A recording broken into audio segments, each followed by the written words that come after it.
What's up, y'all? What's up, internet universe?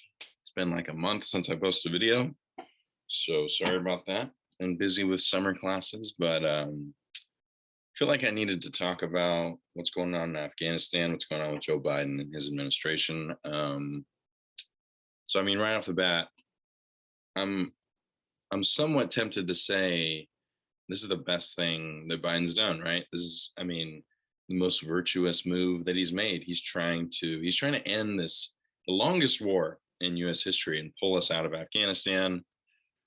Obviously, we've kind of seen this show before. So I'm a little hesitant to be like, "Oh my god, he's really doing it," because it's like we've had basically every president since Bush, including Bush, say we're going to get out of this thing and then we never do. So it's probably just a stunt to have us withdrawn by the 20th anniversary of 9/11. I mean, that it's pretty good for PR if, 20 years later, it's like, okay, we're finally done with this. And, we're seeking a new solution, whatever that may be, the Taliban forming their own government or whatever. It's hard to really think though that this is a legitimate withdrawal and that we're going to be completely done with this. um Obviously the media has kind of turned on Biden. I mean, they really were running no negative stories about him until this started happening, and then all of a sudden Biden is bungling it, and and nobody has anything good to say about him when it comes to this, including the liberal outlets, MSNBC, CNN, all of them uh, are have pretty disparaging coverage of Biden and the way he's handled this. So that struck me. That was interesting to me. I was like, well, if all the media is turning on him, that sort of makes me think it is real and he is actually pulling out. And maybe to some degree he's doing what Trump did, where he's just kind of pulling out willy nilly. All his generals are turning against him, but I don't really know. It seems like that's probably not the case because let's remember Biden is the same dude who worked with Obama to drop more bombs in Syria than anybody ever. They ran out of bombs in Syria. And I mean, they were fighting 7 wars at once. They ramped up military spending the entire time that Obama was president. Obama and Biden oversaw mass killings. They oversaw an extensive drone program wherein 90% of the targets were innocent civilians. So really hard for me to believe that this guy is all of a sudden just not a war hawk. I think he still is. I think the media is laying great cover for him. I think it's also really convenient that the media is just forgetting that we're fighting like a bunch of other wars. We're still in Syria. We're still in Iraq. We're still in Yemen. What the hell are we doing in all these places? Like, we're not going to have a discussion about that. If everybody's so pumped about this war ending, like, okay, let's end all of them. But of course, we're not going to have even a slightly nuanced conversation about any of this. There's so many aspects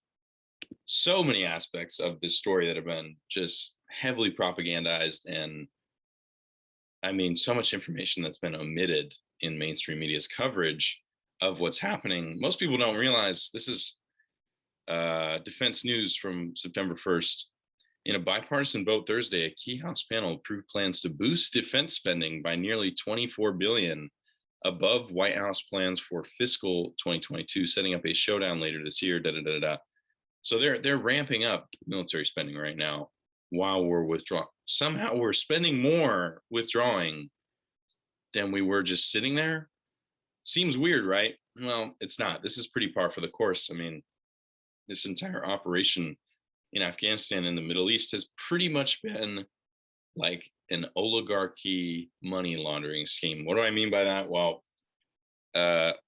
90 some statistics show like 90 to 95% of the money that we've spent, the taxpayer dollars we've spent in the Middle East, have returned to the richest 1% of Americans. Basically meaning they've got all these investments in the Middle East and all these major war profiteering companies, and the more we drop bombs, the more we fight war, the more they're just going to make money. So it's a huge money laundering scheme where they take trillions from the taxpayers and line their own pockets with it under the guise of war. So this notion that, oh my God, we spent all this money, it just went into thin air, it's gone.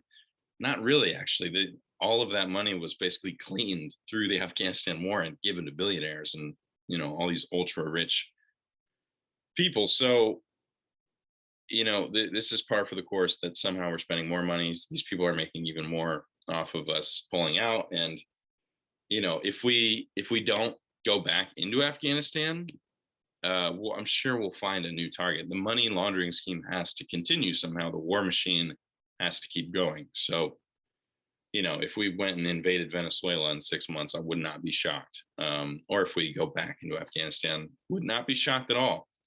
Another aspect of this that I think is really important that the mainstream media has completely omitted is that we have over 16,000 military contractors still in Afghanistan. This is a really interesting article. The U.S. is leaving Afghanistan. Tell that to contractors. American firms capitalize on the withdrawal, moving in with hundreds of new jobs. So, right, like, just to read part of this article, since 2002, the Pentagon has spent 107.9 billion on contracted services in Afghanistan. So that's like hiring private mercenaries, people who don't actually directly work for the military. They're just a government contractor who can go out and kill people for you, essentially, and guard your oil fields and guard your lithium mines and whatever you need them to do.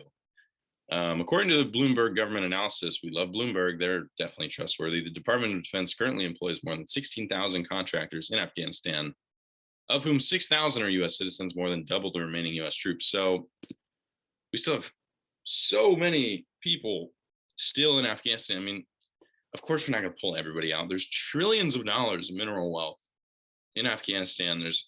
And not to mention all the opium wealth they have. Afghanistan produces over 90% of the world's opium supply. And, interestingly, there's a direct correlation with our invasion of Afghanistan and the opioid crisis in the United States. But that's a whole nother video that I could make just talking about that. But yeah, of course, we're still going to have these contractors here who are probably just guarding all the resources at this point and just letting the Taliban sweep through, because they could have stopped the Taliban takeover easily. I mean, there's no question we could have stopped all of this from happening. We chose not to. And obviously, there's still aspects of this that I'm kind of confused about, but it's important to just keep your eye on the ball here. As long as we can exploit Afghanistan for the trillions of dollars in minerals, opium, whatever it is, all the wealth that they have there, nothing else matters. That's what all of this has always been about. We backed a right-wing government, the Mujahideen, back, in the late 70s through till the early 90s, because the government, the people of Afghanistan had established a socialist government and were trying to nationalize their resources. They're trying to basically make it so that the government had complete control of the resources and the society could benefit and they could reinvest in their people. And we had to stop that. This, classic account of history. This has happened so many times. The U.S. has stopped so many countries from nationalizing their natural resources. We did the exact same thing with Libya and Saddam Hussein. We backed Saddam Hussein for decades. And then right when he said, all right, we're going to start nationalizing our natural resources, we're like, nope, you're done. So, and we're doing the exact same thing in Venezuela. We've done the same thing in Colombia. We've done the same thing on tons of countries that are supposedly failed socialist countries. The reason they're failed is because we went in and backed some crazy right-winger. So, case in point, in Afghanistan, we backed the Mujahideen, who became the Taliban. And we created this entire situation. So all of it is just so we can exploit their natural resources. As long as it's like just pure chaos in Afghanistan, there's no real government, we can kind of go in and do whatever we want. So that's what it's all about. Where do we go from here is certainly still kind of a question that's up in the air. I kind of see two possible routes that I think are most likely. One, which kind of seems to be, this could be happening, but we'll see. And really, we need more time for this to play out. One is, we could just allow the Taliban to establish control and be the government. We could recognize them as a government and figure out some way to exploit it from there. The other option, the obvious one, we go back in and start the war again, which would be even worse because we've left so many resources there. We've left, you know, heavy artillery, um, tons of vehicles, uh, tons of air support, just really heavy, expensive, high tech U.S. military uh, weapons that we have just given over with the Taliban. So if we go back, I mean, it's going to be the same guerrilla warfare, but just to a whole nother level. And I'm sure we could easily win. We're the most powerful military in the world, but it's not about winning. That's never what it's been about. So this whole thing of when win and lose, and oh my God, we lost the war and it was a failed da da da da da. No, we did exactly. It worked perfectly. The plan worked to perfection. Billionaires were able to launder huge amounts of money through Afghanistan, through the Middle East. They still are, and they're going to keep doing it. They're going to do it wherever they can because the war machine is incredibly profitable. And anyways, I just think don't believe. I mean, I always say don't believe the mainstream media. Definitely don't believe them when it comes to this because guess what? CNN, MSNBC, Fox, all those companies, all those huge media corporations, they're taking money from Boeing, from Raytheon, from Halliburton, from all of the major, you know, war profiteering companies that are creating these wars. So the media has an incentive to basically make the wars seem like they're necessary, make it seem like we were there for some noble reason. You know, if you watch CNN, they're like, oh, all of our Western values are being undermined right now in the Middle East. It's like, what Western values were we? What are you talking about? Like, we were allied with warlords who had child sex slaves, and we still are all over the Middle East. So I'm not really sure what Western values we were ever upholding, what values of any kind we were ever upholding. We weren't there for anything except money. That's what it's always been about. That's what happens when you live in a, you know, oligarch ruled society. It's really amazing if you look at pictures of Afghanistan, you know, pre-Soviet invasion, before us and the Soviet Union started to interfere. It was a totally stable country, comparable to, you know, any country in Europe or North America. And I mean, they were prospering and they were headed towards really major success, and honestly probably could have become an incredibly wealthy and you know, powerful nation. Of course, we can't let that happen. We are a global empire, and we feel that we're entitled to the world's natural resources, and we have the strongest military in the world, so we can impose that feeling and that entitlement onto the underdeveloped nations of the world, like Afghanistan. And we're going to keep doing it. And we need to be vigilant as citizens and make sure, you know, we're calling this out. What do I want them to do? I mean, obviously, best case scenario is we just magically stop spending money on the war. It's not going to happen, but that would be the best thing, is probably just let the Taliban be the government now. As horrible as that is, I mean, we can't, there's nothing we can do to change a regime in a country that's on the other side of the world.